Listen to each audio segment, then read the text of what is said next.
合火飛馳包咗落尾德薩斯。咁啊轉彎中段嘅時間啊，放頭咧就係呢一個飛來巴咁啊拍住咧就迎最美麗。咁啊揀內欄上啦就順勢啊咁啊超強60啦，再而一格咧就係雲德寶寶，中間中環精呢度未望空嘅，未望空，再一隻未望空啊，月兒開啊，慢慢先追上嚟合火飛馳啊，反而一早望空咗枕頭之星一衝兩步冇咗，前面迎最咩仲有少少領先優勢，潘啊呢個布文樂騎功咧咁啊合火飛馳過咗佢，贏馬合火飛馳跑第二迎最美麗，內欄咧衝上嚟第三品德寶寶，第四11號枕頭之星。佢可以咁遲慢慢移出去，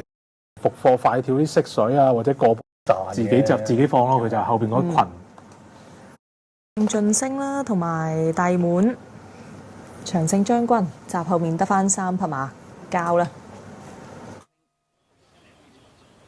長勝將軍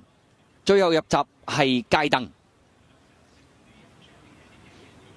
全部馬匹準備鬥檔5場賽事，4班1650，大熱係11，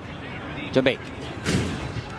好咧，一起步嘅時候先到先得，唔算好快啊！好啦，前面快嘅嘛，外邊嘉應晉升啊，雜雜聲擺咗喺前面放噶啦。第2位嘅嘛，中間紅衫就上葡福王啊，中檔有街燈啦。內欄第4位啊，紅衫黃帽就長勝將軍啊。第5位藍衫藍帽咧，咁啊仲有加州勇勝啦。內欄呢仲有江南勇士啊，後多層嘅馬啦，響外邊啊極速滿貫啊。馬林中間呢仲有先到先得啊，內欄尾4係試跑得啊，後邊3匹馬界福區幸運歡笑，暫時殿後係追風嚟噶。好啦，接近對面直路頭啦，係威係勢啊！嘉應晉升呢，放離咗後邊嘅對手啊，最少我睇有3、4個馬位噶啦。後邊嘅馬呢，有呢隻就街燈嚟噶，第3位有上葡福王啦，內欄第4呢，紅衫就係呢隻長勝將軍啊。第5位外邊紫色眼罩加州勇勝啊，內欄粉紅眼罩第6位仲有江南勇士啊。後邊嘅6匹馬先到先得，試跑得極速滿貫啊。尾3藍衫係街福區啊，尾二橙衫幸運歡笑啦，紅衫黃帽呢，外邊啊追風啊暫時殿後啊。好啦，過晒呢個600啦，前面嘉應晉升仲有2個馬位優勢帶住噶，跟住第2位嘅馬就係呢隻街燈啊，長勝將軍埋邊第3，外邊上葡福王第4啊，出邊冚嘅馬有加州勇勝啦，冚嘅馬外邊先到先得啦，入邊呢仲有江南勇士，後啲嘅馬先見到試跑得嗰啲啊，最後200零米啦，嘉應晉升仲有少少嘅優勢，